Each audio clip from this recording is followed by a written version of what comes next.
다큐멘터리 역사를 찾아서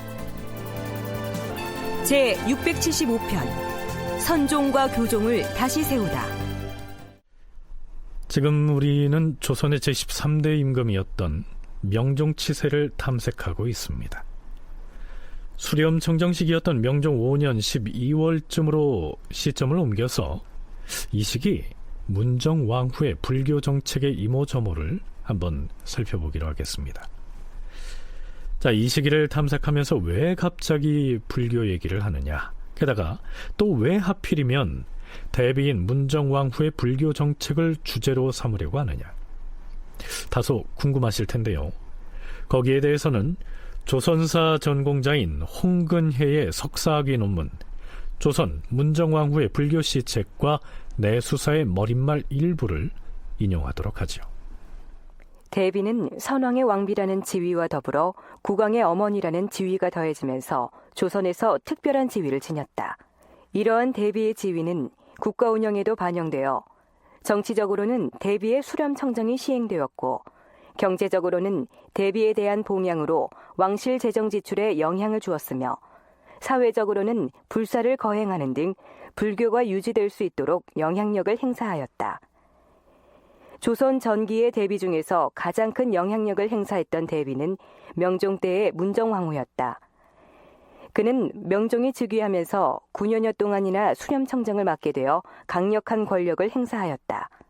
또한 폐지되었던 선교양종을 비롯하여 승과와 도첩제 등의 불교 정책을 복구했으며 대비의 내수사 활용이 강화되었다. 네, 이상 소개한 인용문 중에서 우리가 앞으로 전개해 나갈 내용을 상징하는 가장 중요한 키워드는 선교양종과 내수사입니다. 자, 그러면 관련 기사가 있는 명종실록 속으로 들어가 보시죠. 명종 5년 12월 15일 대비인 문정왕후가 모처럼 비만기를 내립니다. 비만기라고 하는 것은 임금의 명령을 적어서 신하에게 내리는 문서를 일컫는데요. 문정왕후가 을사사와 국면에서 유님, 유관, 유인숙 등 세 사람을 제거할 때에도 동생인 윤원형에게 은밀하게 비만기를 내렸었죠. 자, 이번엔 우의정에게 내렸는데요. 그 우의정의 이름은 상진입니다. 경상도 할 때 쓰는 그 숭상할 상자가 성이고요. 이름은 진입니다. 상진. 성씨가 좀 희귀한데요. 비만기의 내용은 이렇습니다. 양민의 수가 날로 줄어들어 군졸의 고통스러움이 지금보다 더한 때가 없다. 왜 이런 일이 생겼겠는가? 이것은 다른 까닭이 아니라 군역을 담당해야 할 젊은 남자들이 군역의 괴로움을 꺼려서 모두 사찰로 도망하여 중이 돼버리기 때문이다. 이 때문에 승도들은 날로 많아지고 군액은 날로 줄어드니 참으로 한심스러운 일이 아닐 수 없다. 사찰에 몰려가 있는 승도들을 통솔하는 이가 없으면 잡승으로 떠도는 것을 금단하기가 어렵다. 일찍이 선대 임금들이 선종과 교종을 설립해 놓은 것은 불교를 숭상해서가 아니라 중이 되는 길을 막고자 함이었는데, 근래 그것을 혁파했기 때문에 폐단을 막기가 어렵게 된 것이다. 따라서 봉은사와 봉선사를 선종과 교종의 본산으로 삼을 것이니 중이 될 수 있는 조건을 정하여 시행하도록 하라. 문정왕후가 내린 비만기의 내용은 이러합니다. 이 비만기를 받아든 우의정 상진이 대비에게 이렇게 대꾸하죠. 대왕 대비마마, 민간의 장정으로서 군역을 도피하여 도망간 자들은 거의가 중이 되는 실정이옵니다. 오늘날 군액이 줄어드는 것이 모두가 이 때문이며, 심지어 도둑으로 잡히는 자들을 조사해보니 그 가운데 중이 반을 차지하옵니다. 만일 이들을 통제하지 않는다면 나중에는 막기 어려운 걱정거리가 있게 될 것이옵니다. 지금도 우매한 백성들은 봉은사 등의 중들이 국가로부터 특별한 은혜와 보호를 받는다는 소문을 듣고는 망령되이 임금이 불교를 숭상하는 것으로 지레짐작하고서 중이 되는 자가 점점 더 많아진다고 하옵니다. 주상전하의 학문이 고명하니 어찌 이단을 숭신하실 염려가 있겠습니까마는 어리석은 백성들의 경거망동은 심각한 지경이옵니다. 이러한 터에 이교를 숭신하는 것은 제왕의 덕에 누가 될 것이옵니다. 자, 어떻습니까? 문정왕후와 우의정 상진의 주장이 첨예하게 부딪히고 있는 상황이죠. 다만 문정왕후는 병역의 의무를 피해서 사찰로 도망치는 것을 방지하기 위해선 사찰들마다 그들을 통솔할 사람을 두어서 관리해야 한다고 주장하는 데 반해서 우의정 상진의 주장은 불교는 이단이므로 사찰을 보호해서는 안 되며 군역을 피해서 도망치는 사람은 잡아들여야 한다는 것이죠. 자, 그렇다면 문정왕후가 비만기에서 밝힌 선종과 교종이란 무엇이며 이전의 왕 때에서는 그것들을 어떻게 관리해 왔었을까요? 네, 우선 용어 정리부터 하고 넘어가지요. 앞에서 거론한 선종과 교종은 불교의 종파입니다. 대개 선종은 석가모니가 수행했던 것처럼 마음을 고요히 해서 깨달음에 이르기 위한 종파고요. 교종은 석가모니의 가르침이 적힌 경전을 공부해서 깨달음에 이르려는 종파다. 일단 이렇게 이해하면 되겠습니다. 그렇다면 우리나라 불교의 종파는 그 둘뿐이었을까요? 아니었습니다. 불교 국가인 고려를 멸망시키고 건국한 조선은 태종 때에 불교를 12개 종파 242개의 사찰로 일단 정비합니다. 그리고 세종 6년 4월 예조에서 임금에게 이렇게 고합니다. 참고로 실록에 나타나는 석씨는 불교를 세운 석가모니를 이루는 말입니다. 주상 전하, 석씨의 도는 본래 선종과 교종 둘뿐이었는데 그 뒤에 7개의 종파로 나누어졌사옵니다. 서울과 지방에 많은 사찰들이 세워지면서 각각의 종파에 소속되었는데 그 수요가 엄청나게 많지만 중들이 사방으로 흩어져서 절을 비워두는 바람에 이제는 무너지고 허물어지는 절들이 많사옵니다. 그러므로 예조에서는 이들을 정비하여 조계종, 천태종, 총남종 등 3개 종파를 합쳐서 선종으로 하고 화엄종, 자은종, 중신종, 시흥종 등 4개 종파를 합쳐서 교정으로 할 것이옵니다. 또한 서울과 지방에 있는 모든 절들 중에서 중들이 우거할 만한 번듯한 곳을 가린 다음에 선중에 18개, 교중에 18개 사찰을 소속시켜서 도합 36개 소의 사찰만을 남길 것이옵니다. 그런 다음 토지를 넉넉하게 제공하고 사찰에 우거하는 중들의 인원을 정하며 무리지어 불도를 닦도록 할 것이옵니다. 자, 이때 예조에서 보고한 문서에는 그 36개의 사찰 이름들이 일일이 열거되어 있고요. 각 사찰마다 몇 명의 승려를 둘 것인지, 또한 사찰 소유의 토지인 사사전을 얼마나 허용할 것인지에 대한 내용들이 세세하게 기술되어 있습니다. 자, 그럼 그 이후에는 어떻게 됐을까요? 진주교육대학 윤정 교수와 경희대 한춘순 교수의 설명 들어보시죠. 조선이라는 나라에서 불교 정책이라고 하면 선종과 교종의 양종단이 있고 여기에 18개의 절들이 포함되는 36사의 불교 정책, 이게 소위 말하는 세종 때 마련된 조선시대의 불교 정책의 핵심적인 요소입니다.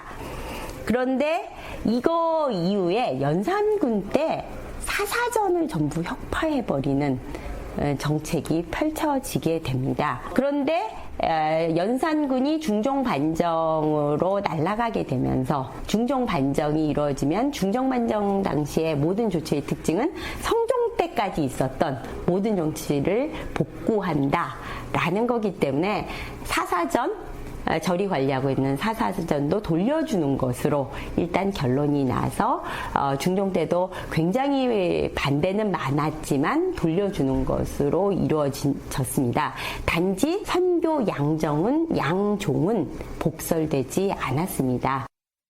우리가 폭군이라고 알고 있는 연산군은 불교에 대해서 더욱 가혹했어요.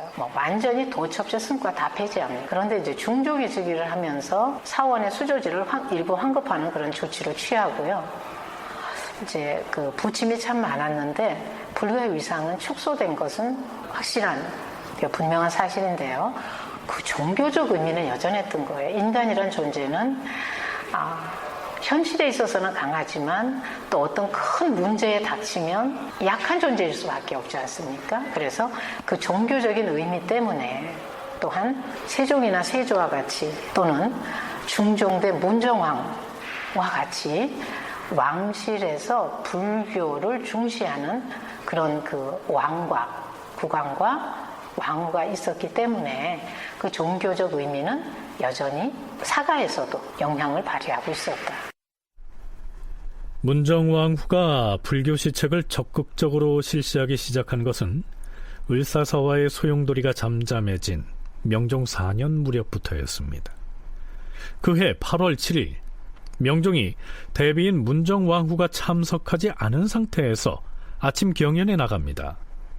경연관으로 참석한 간관들이 불교 얘기를 꺼내지요. 참고로 여기에서 거론되는 내수사는 왕실의 재산을 관리하던 곳으로서 내시들이 업무를 관장했습니다. 전하, 요즘 들으니 내수사에서 불사를 숭상한다고 하옵니다. 선대 왕조에서는 사찰의 토지인 사사전을 모두 삭감하였었는데 지금은 그 땅들을 점차 사찰에 환급하고 있다고 하옵니다. 산사마다 주지들이 자리를 잡고 심지어는 능침 같은 데도 중들이 날이 갈수록 불어나고 있사옵니다. 전하께서는 이런 사실을 모르고 계시겠으나 이러한 것들은 전하의 성스러운 다스림에 이만저만 누를 끼치고 있는 것이 아니옵니다. 성균관 유생들이 상소를 올려서 이 문제를 간쟁하려다 도중에 그만두었다고 하는데 유생들의 이러한 태도 역시 선비의 기계와 습속이 경박해진 까닭이니 더욱 한심스럽사옵니다.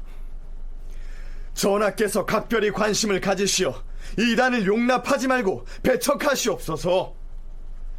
네, 경연관 중에 한 사람은 대비인 문정왕후가 국왕인 명종도 모르게 내수사의 내시들을 움직여서 이런저런 불사에 관계하고 있는 현실을 은근히 일러바치면서 이젠 왕이 직접 나서서 이단인 불교를 배척하라 이렇게 부추기고 있는 것이죠.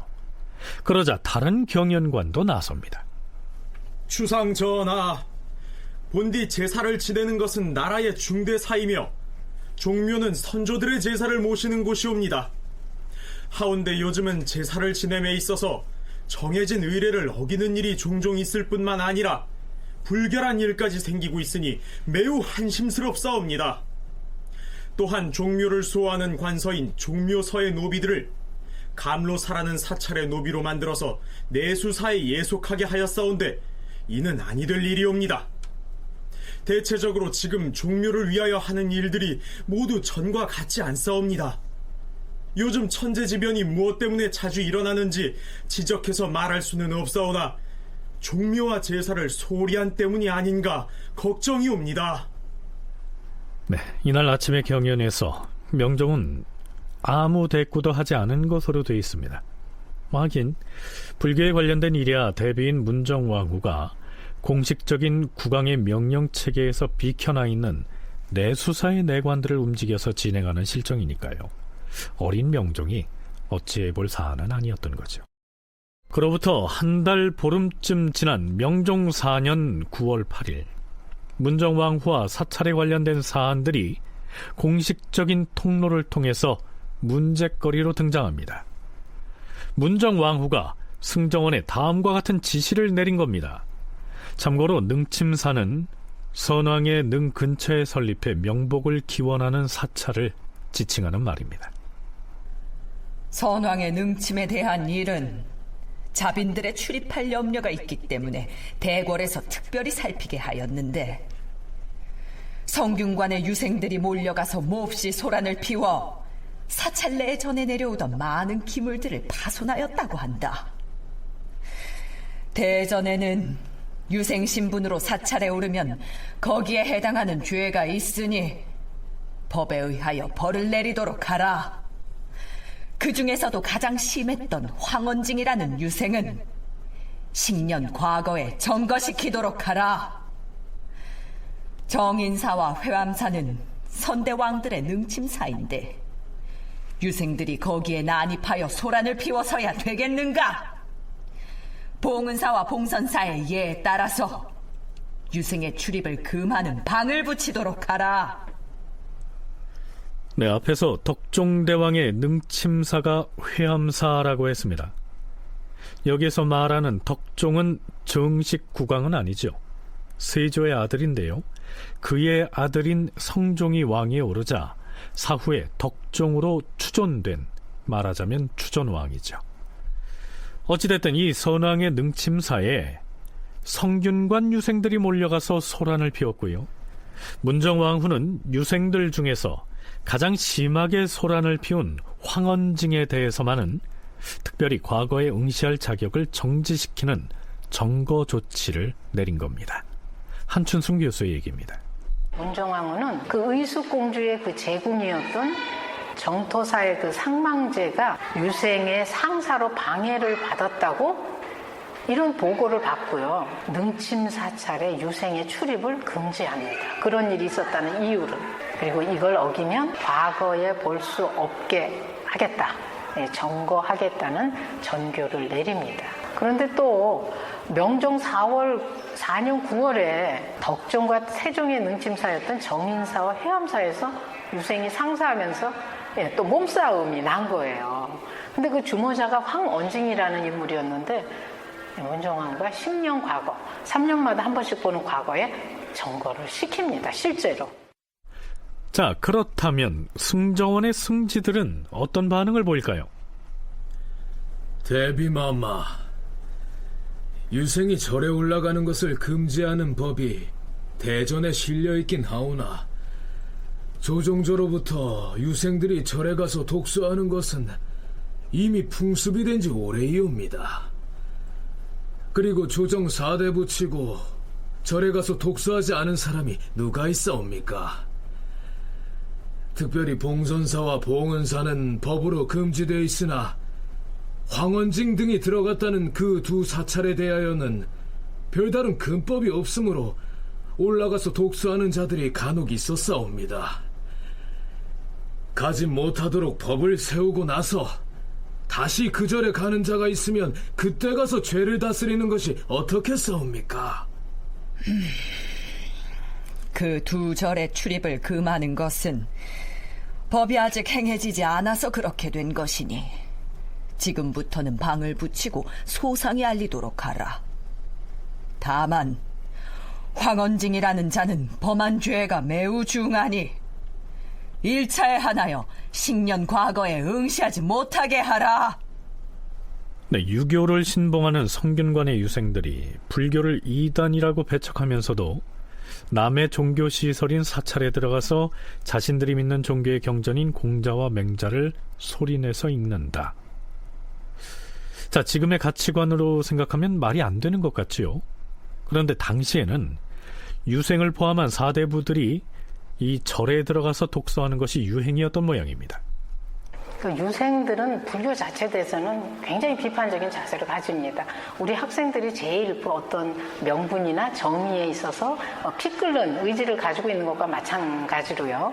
당시에도 유생들은 유교 자체를 신봉을 했기 때문에 오도, 유교, 그 다음에 이단, 그 불도에 대해서는 이건 가장 그 첨예하게 이제 그 반대를 하는데요. 비판적인 자세를 가지기는 했지만 학업이나 휴식을 위해서 그 공간을 사용하기도 했어요. 이거는 뭐 자연스러운 일이었는데요. 따라서 상사하는 절에 올라가는 것 자체가 이상한 일은 아니에요. 막아야 되는 일은 아니었다는 거예요. 그 전에는. 한춘순 교수가 언급했듯이 유생들이 불교를 비판할 때 가장 자주 사용하는 말이 오도는 유교이고 불교는 이단이다 라는 표현입니다. 오도의 오는 나 혹은 우리를 뜻하니까요. 우리의 종교는 유교이고 불교는 이단이다, 이런 뜻입니다. 이런 분위기에서 문정왕후가 내수사를 통해서 은밀하게 하지 않고 왕명 출납기관인 승정원을 통해서 사찰에 가서 소란을 피운 유생을 처벌하라고 명을 내린 겁니다. 자, 글쎄요, 성균관 유생들이 가만히 있을까요? 아닌 게 아니라 열흘 남짓 지난 9월 20일 성균생원 안사준을 포함한 유생들이 집단으로 상소를 올립니다. 삼가 생각하건대 주상 전하께서는 주나라의 성왕같이 어린 처지의 왕위에 올랐으나 지금껏 법도를 무너뜨린 실수가 없었으므로 모든 백성들이 고개를 들고 발돋움하면서 밝은 가르침이 내려지기를 바라고 있사옵니다. 하온데 들려오는 소식은 없어진 비구니들의 절을 다시 세우고 유생들에게는 절에 가는 일을 금하며 각 사찰에 민전을 제공하여 사사전으로 다시 둔다는 소식뿐이었사옵니다. 전하의 국사가 이렇게 날로 잘못되어 간다면 유학자의 관을 머리에 쓰고 유교를 오도라고 말하는 사람들 치고 가슴을 가르고 피를 뿌리면서 목숨을 돌아보지 않고 상소를 올리지 않을 자가 누구이겠사옵니까? 오늘날 중들이 제멋대로 서울을 드나드는 것을 보고도 신들은 법을 엄하게 적용하지 않은 소치이지 주상의 뜻은 아닐 것이라 여겼고, 또한 불교가 중되리라는 요사스런 말을 듣고도 신들은 대중을 현혹시키려는 헛소리이지 주상의 뜻은 아닐 것이라고 여겨왔던 것이옵니다. 그러다가 이번에 대비께서 특별히 내지를 내려 황원징에 대해 점거시키는 조치를 취했다는 등의 소식을 듣고는 자신도 모르게 통곡을 하였사옵니다. 전하께서 유생이 절에 가는 것을 금한다 하셨사온데 그것은 유학을 하는 선비들이 중의 무리와 함께 지내는 것을 싫어해서이옵니까? 아니면 오도가 이단에 젖어들 것을 염려해서이옵니까? 신들로서는 그것을 알 수가 없사옵니다. 전하의 생각이 과연 여기에서 나온 것이라면 이는 이단을 발본색원하려는 것이니 그 뜻이 지극하고도 깊은 것이옵니다. 하온데 어찌하여 간사한 중의 참소가 임금에게까지 먹혀들어가서 누군가가 불경을 가져갔다고 하면 전하께서 돌려주라고 명하고 유생이 폐단을 일으킨다고 하면 죄를 주어 징계를 보이라고 명하시니 그 처사가 대체 무엇이란 말이옵니까? 불경은 이단의 뿌리이고 유생들은 유교의 정신이 깃들어 있는 존재이옵니다. 황원징이 비록 망령되고 무식한 사람이라 하더라도 그를 유생이라고 했을 때는 선비라는 신분은 지니고 있는 것이옵니다. 선비의 명칭을 가지고서 선비의 행동에서 벗어난 짓을 했을 경우 비판하고 성토하는 것이 당연하지만 전하께서는 황원징이 어디까지나 선비라는 사실을 잊지 말아야 하옵니다. 뿐만 아니라 어떤 사찰의 중이 무언가를 고하면 더 물을 것도 없이 그 중에게 바로 죄를 내림으로써 임금을 미혹시키는 길을 막아야 하옵니다. 사찰 등지에 있는 불경을 모두 불태워버림으로써 백성들을 속이는 근원을 막아버렸더라면 오늘날처럼 유교의 도가 땅에 떨어지진 않았을 것이옵니다. 그런데 중에게 죄를 내리지 않았을 뿐만 아니라 도리어 중들의 호소만을 믿고 유생에게 죄를 내렸으며 불경을 불태우지 않았을 뿐만 아니라 도리어 요사스런 책인 불경이 분실된다 하여 유생들이 절에 가는 것을 금지하지 않았사옵니까? 유생들이 절에 가는 것을 금하는 법이 있기는 하오나 황원징을 당장 징계한다면 전하께서 중은 후하게 대하고 유생은 박하게 대한다는 것을 만방에 알리는 것이옵니다. 주상 전하, 지국 평천하의 도를 찾자면 중들에게서 찾아야 하겠사옵니까? 아니면 신들 쪽에서 찾아야 하겠사옵니까? 이단의 도가 나라를 좀먹고 백성을 미혹시키는 피해가 있음은 경전에 모두 실려 있사옵니다. 네, 이 상소문은 장문인데다 들으셨다시피 젊은 성균관 유생 특유의 격정적인 표현으로 점철돼 있습니다. 그런데요, 이런 내용도 보이는군요. 전하, 더구나 선대왕의 능침에 제사 지내는 일을 사찰에서 한다는 것은 곧 아비도 없고 임금도 없는 자들을 시켜 능침을 지키게 하는 처사이니 이는 불교의 도로서 조종을 섬기는 것과 같사옵니다. 유생들은 능침사를 두어서 선대왕의 제사를 지내는 것을 빗대서 아비도 없고 임금도 없는 자들을 시켜서 능침을 지키게 하는 처사다, 이렇게 비판하고 있습니다. 유학자들이 불교를 비방할 때 흔히 쓰는 말이 바로 아비도 없고 임금도 없다 하는 이른바 무부무군이라고 하는 말이죠. 성리학에서 비판하는 핵심은 두 개입니다. 무부, 무군의 종교다. 그러니까 이승에서의 세계를 한때 인연으로 생각하다 보니까 부모에게 제사를 지내지 않는, 결혼하지 않아서 후손을 넘겨주지 않아서 부모한테 효도하지 않는다라는 것의 핵심 하나고요. 하나가 중이다 보니까 군역의 의무를 지지 않는다. 그래서 군역을 피하고자 하는 자, 세금을 내고지 않고 싶은 자는 절에 들어가 버린다. 그러면 전체적으로 국역의 기반, 국가의 세금 낼 기반들이 줄어들기 때문에 다른 백성들한테도 피해가 되고 결국 그것은 과세의 부담으로 나온다라는 거고요. 주로 국가에서 크게 문제가 되는 건 군역 자원이 부족해진다. 피역을 위해서 자꾸만 절에 백성들이 도망가 버린다라는 논리입니다. 이것은 불교를 억압해야 된다고 할 때도 언제나 이 논리를 들이댑니다. 네, 본래는 부모도 없고 임금도 없다 하는 의미의 무부무군이었는데 군역을 회피해서 절에 들어간 사람들이 많았기 때문에 그걸 빗대서 임금군 대신에 군사 군자를 써서 풍자적으로 표현하기도 했던 모양입니다. 유생들이 올린 상소문의 말미는 이렇게 돼 있습니다.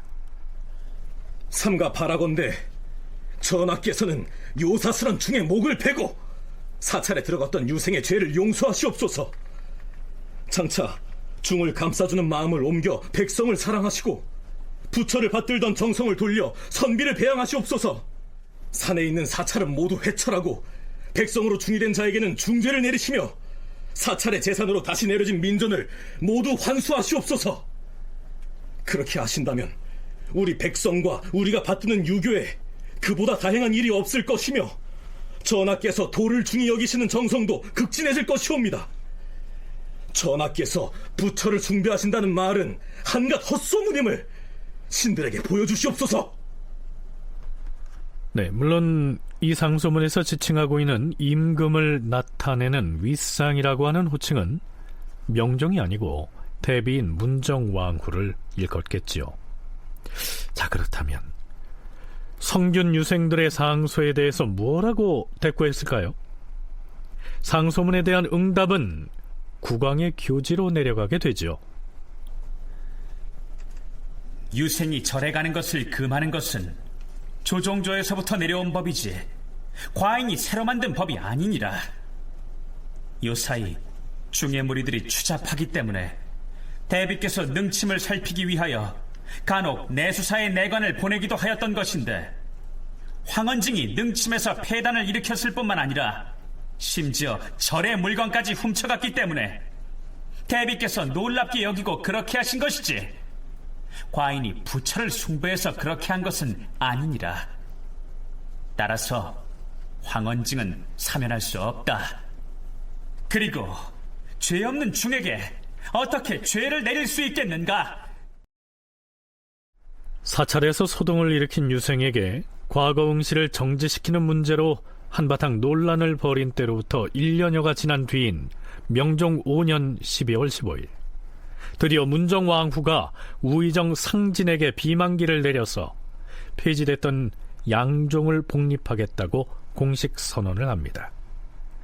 그 대목은 프로그램 들머리에서 이미 소개를 했습니다. 어쨌거나 대비가 선종과 교종 등 양종을 공식적으로 복립하겠다고 천명하고 나섰으니 대간이 가만히 있지 않았겠죠. 주상전하, 양민이 날로 줄어드는 것을 근심하시고 부역을 피해 도망가는 자들이 해마다 늘어나는 것을 민망히 여겨서 이를 방지하기 위하여 특별히 선종과 교정을 회복하시겠다 하셨사온데 부득이한 데서 나온 조치라 여기옵니다. 그러나 이단인 불교는 매양 치성할까 염려를 하는데도 더욱 치성해지고 오도인 유교는 언제나 쇠퇴할까 걱정하는데도 더욱 쇠퇴해지는 현실이옵니다. 이번 일은 실로 오도와 이단의 성세를 가르는 계기가 될 것이옵니다. 하오나 이번에 양종을 복립한 주상전하의 의도가 어디에 있는지를 모르겠사옵니다.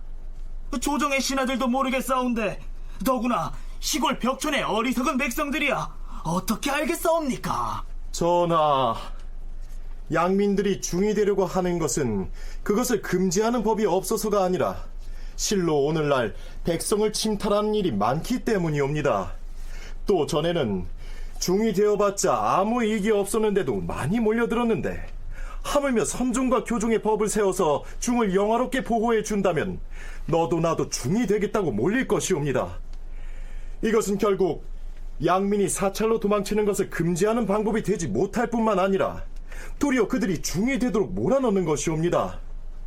어찌하여 양민이 날로 줄어들면 근심하면서도 도리어 더 줄어들게 만들고 국가의 군역을 피해 도망가는 자가 해마다 늘어나는 것을 민망히 여기면서도 오히려 더 늘어나게 하는 것이옵니까? 이번에 양종 복립은 오도와 이단이 서로 쇠퇴하고 융성하는 계기가 되는 것은 말할 것도 없고 군역을 피해 달아나는 것을 금지하려는 의도에 있어서도 전혀 도움이 되지 못할 것이오니 선종과 교종을 복립하라는 명을 거두시옵소서. 그건 그렇지 않다. 선종과 교종에 관한 일은 불교를 숭상하기 위해 그렇게 한 것이 아니다. 이 문제를 경연에서도 의논하였고 성균 유생들 또한 그 폐단을 진술하는 상소에서 모두 입을 모아서 군액이 날로 줄어드는 것은 다른 까닭이 아니라 군역을 꺼려서 백성들 중에 아들이 서너 명 있으면 태반이 중이 되려고 하기 때문이다 라고 하였는데, 대비께서는 바로 이 폐단을 없앨 생각을 하셨으나 다른 방책이 없기에 부득이 조종조의 법을 거듭 밝힌 것일 뿐이다. 백성들이 모두 중이 되고 심지어는 도둑 중에 반 이상이 중이라고 하였는데, 만일 사찰에 통령을 두어서 대전의 법에 따라 시행한다면 백성들이 제멋대로 중이 될 수 없게 되고 군졸도 더 많아질 것이 아니겠는가? 그런 까닭에 봉은사를 선종의 본산으로 삼고 봉선사를 교종의 본산으로 세운 것이다. 경들의 주청은 윤호하지 않을 것이다. 네, 여기에서 군액이 줄어든다는 표현이 나오는데요. 군액이란 군인의 수를 말합니다. 16세기가 되니까 국가에 세금을 내랴, 특사물 바치랴, 군대 가랴, 이런 것 때문에 그 농민층의 생활에 사회 경제적인 변화가 굉장히 크게 일어납니다. 이렇게 군역이나 세금이 농민에게 과중하게 부과가 되고요, 자연재해가 또 계속 발생을 합니다. 그러니까 살 수가 없으니까 일반 백성이 도적이 되는 거예요. 그리고 여러 가지 국가의 역에서 피하기 위해서 불법성이 많이 증가를 하게 됩니다. 근데 이제 일반 농민이 승려가 되어서 살인과 약탈을 자행하는 것도 물론 문제입니다. 이게 국가적으로는. 그렇지만 이 승려가 증가한다는 것 자체는 곧바로 군액의 감소와 직결되어 있었기 때문에. 흥미로운 것은 문정왕후 쪽이나 양종 복립을 반대한다고 비판하는 대간 혹은 유생들 쪽이나 나날이 군액이 감소하는 것을 걱정하고 있다는 겁니다. 문정왕후는 그래서 선종 교종을 복립해 합법화해야 한다는 것이고요. 또한 대간 등은 그래서 양종 복립에 반대한다는 논리죠. 국가는 불법성을 막기도 해야 되지만 그 불법성을 일반 양민으로 끌어내와야 되는 그런 상황에 직면해 있었던 것이죠. 그래서 문정왕후가 명종 5년 12월에 비만기를 통해서 군액이 감소되고 있다, 자꾸 불법성이 증가하기 때문에 이런 현상을 막아야 된다. 그리고 잡승을 잘 관리해서 제도권으로 끌어들여서 이 사람들을 잘 다스려야 된다는 걸 내세워서 양종 복립을 선언합니다. 그러면서 봉은사와 봉선사를 선교 양종의 본산으로 삼고요, 폐지됐던 승과를 부활시킵니다.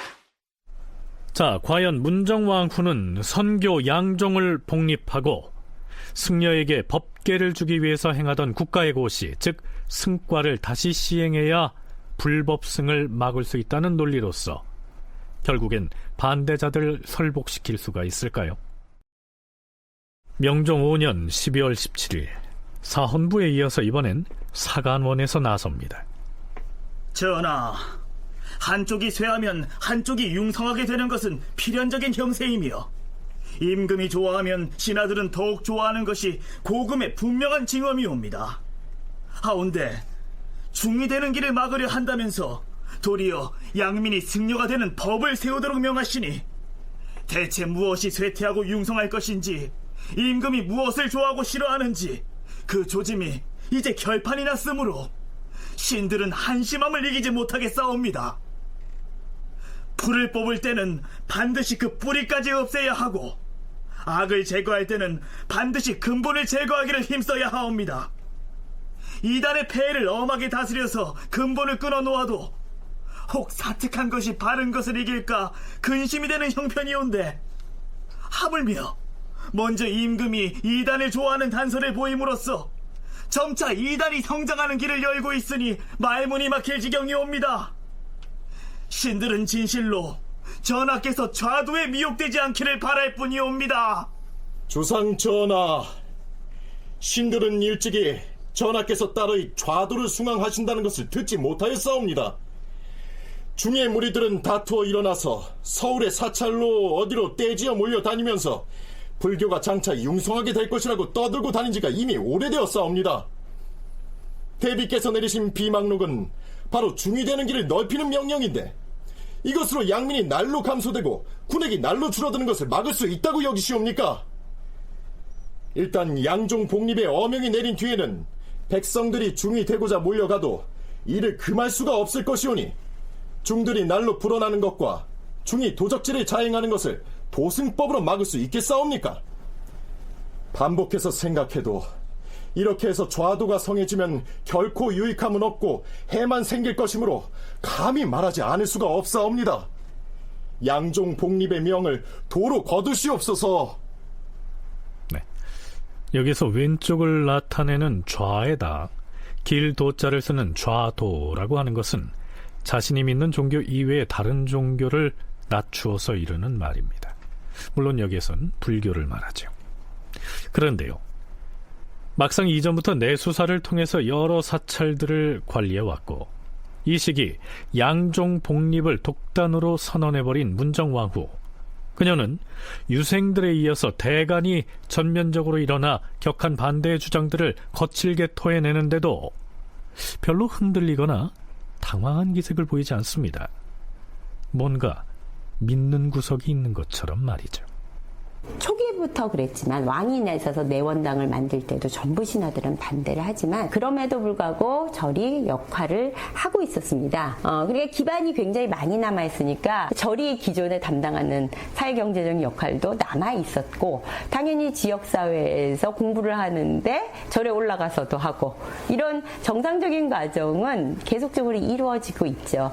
문제는 태도와 관련된 문제일 수도 있는데, 말하는 대로 좌도고 불교는 아주 미혹한 거고 나쁜 거다 라고 생각하고 믿는 사람이 직접 절에 가서 행패를 부리고, 이런 상황이 발생해도 유생이니까 나이도 어리고 또 우리는 성리학을 중시하니까 이렇게 봐주고 넘어가는 단계도 있고요.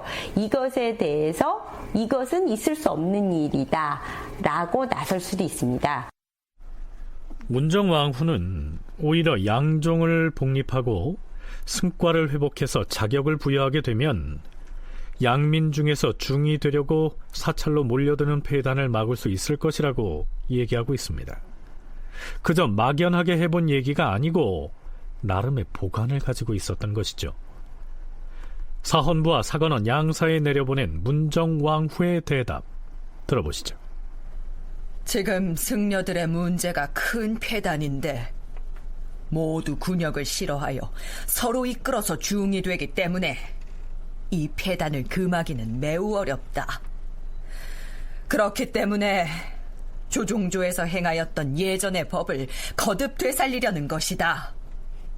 중들에게 통령이 없다면 진짜 중인지 불법승인지 그 진위를 살필 수도 없고, 백성들 역시 서로 이끌어 중이 될 것이므로 부득이하여 이 법을 거듭 밝히는 것이지 그 법조문을 신설한 것은 아니다.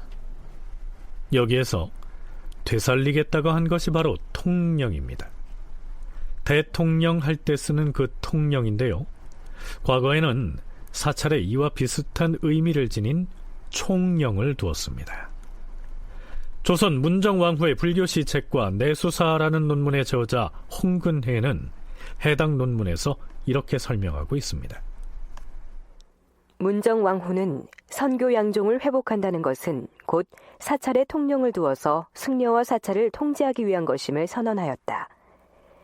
예전에는 사찰의 승려들 중에서 총령을 임명하였으므로 사찰에 자빈이 출입하는 일이 없었는데 지금은 절에 총령이 없기 때문에 군역을 피하기 위하여 자빈들이 떼지어 모여들므로 인하여 사찰에 도둑이 된 자들이 많다고 판단한 것이다. 잡승들이 많아져서 도적이 되므로 사찰들이 도적들의 소굴이 되는 상황을 근절시키기 위해서 사찰을 통제하고 승려를 통제할 수 있는 승통이 필요하다고 보았던 것이다. 네, 예전에 총령의 경우에는 사찰의 승려 중에서 뽑았지만 지금 문정왕후가 말하는 통령은 교단과 승려들을 총괄해서 통솔하는 관직이 되겠죠. 과연 문정왕후의 의도대로 사찰마다 통령, 즉 승통을 두게 될까요? 그리고 과연 그것이 군액 감소 등의 문제 해결에 도움이 될까요?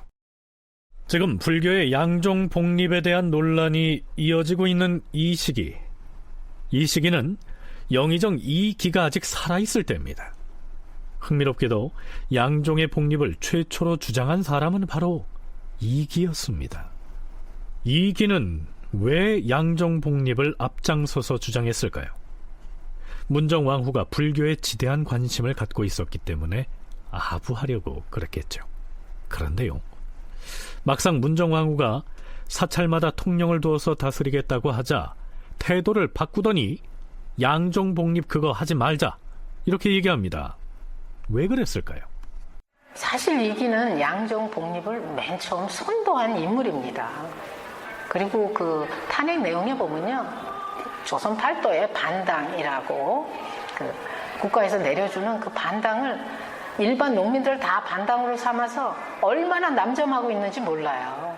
그러니까 그 문정왕후가 이런 걸 잡승을 통령해야 되고 불법승이 되는 걸 막아야 되겠다, 이런 건 사실 이기가 수많은 반당을 팔도에 남점하고 있다는 사실을 알고 있는 상태였어요.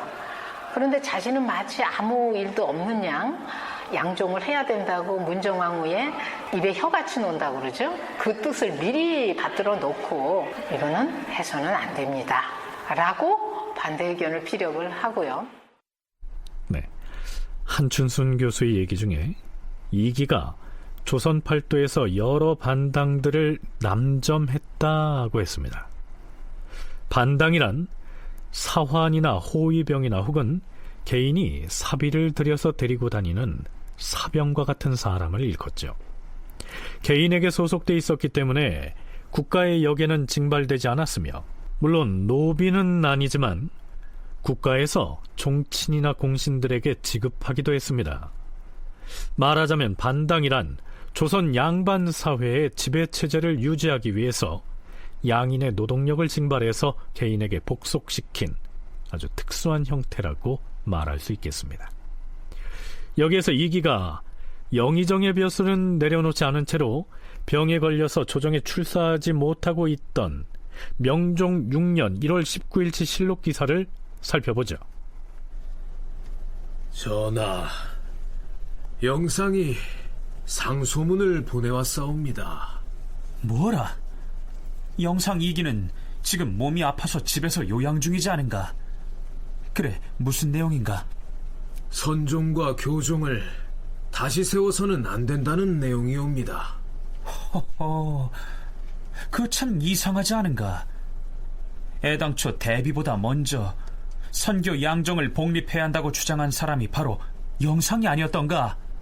그땐 그랬사오나. 그땐 그랬는데 왜 이제 와서 이기가 양종의 회복을 반대하고 나선다는 말인가? 도승지는 말해보라. 상세한 내막은 알기 어려우나 아마도 반당 때문인 것 같사온데. 반당이라고 했는가? 영의정 이기가 여기저기서 반당들을 끌어모아 불법으로 점유하고 있다는 소문이 자자하던데 사실인가? 예, 전하. 이기의 반당 남점이야 이미 널리 알려진 사실이옵니다. 아니, 반당을 남점하고 있는 것과 선종과 교종의 복립을 앞장서서 주장했다가 오늘에 이르러 태도를 바꾸어서 반대하고 나선 것이 무슨 관련이 있다는 말인가? 아마도 대왕 대비께서 사찰에 통령을 두겠다고 하신 말씀 때문인 듯 하옵니다. 뭐라? 사찰에 승통을 두는 것과 반당을 남점하고 있는 것과 양종 복립을 반대하는 것이 대체 무슨 연관이 있다는 말인가? 그 참 답답하구나. 네, 명종뿐만 아니라 우리도 좀 답답하지요. 해당 실록 기사를 살펴보죠. 이기는 병으로 인하여 대궐에 나아가지 못하는 중에 상소문을 올려서 양종을 다시 세워서는 안 된다는 뜻을 논하였으나 윤허하지 않았다. 이보다 앞서 이기는 양종을 다시 세워야 한다는 말을 맨 먼저 하여 사특한 의논을 고무시킨 바 있는데 이제 와서 다시 만류하는 상소를 올린 것이다. 이처럼 앞뒤의 말이 다른 것은 그가 시위에 빌붙으려고 했음을 알 수 있다. 그 계책이 너무도 간사하다. 통령으로 하여금 군역을 피해 달아난 양인들을 잡아내야 한다는 논리가 나온 것은 오로지 이기가 개인의 반당을 무단으로 많이 점유하고 있기 때문에 발단된 것이었는데 그는 조금도 부끄러워할 줄을 모르고 도리어 양종 복립을 만류하고 있으니 당시 사람들 중 비웃지 않는 자가 없었다. 자, 아직도 무슨 얘기인지 좀 아리송하시죠? 이 당시 이기는 아마도 다수의 떠돌이 양민들을 반당으로 둔갑시켜서 불법으로 부리고 있었던 모양입니다. 반당은 노비는 아니었지만 인격으로 대하지 않고 재산처럼 취급했기 때문에 그들을 무단으로 모아서 거느리고 있다는 것을 실록에서는 함부로 점유하고 있다 하는 의미의 반당 남점이라고 표기하고 있습니다. 이기는 자신이 남점하고 있는 양인 출신의 반당들이 아주 많았는데 만약에 문정왕후가 사찰마다 통령을 두어서 군역을 피해서 사찰로 도피한 불법승들을 적발해서 다시 역에 징발하는 등의 조치를 취하게 되면 그 와중에 자신이 무단으로 끌어모아서 거느리고 있던 반당들도 그 실체가 드러나게 되고 그렇게 되면 이기 자신도 문제가 되겠죠. 그래서 부랴부랴 양종을 복립하는 것도 통령을 두는 것도 나는 절대 반대다. 이렇게 해서 영의정의 신분을 무릅쓰고 병석에서 상소문을 올렸던 것인데요. 보기 좋게 거부당한 겁니다.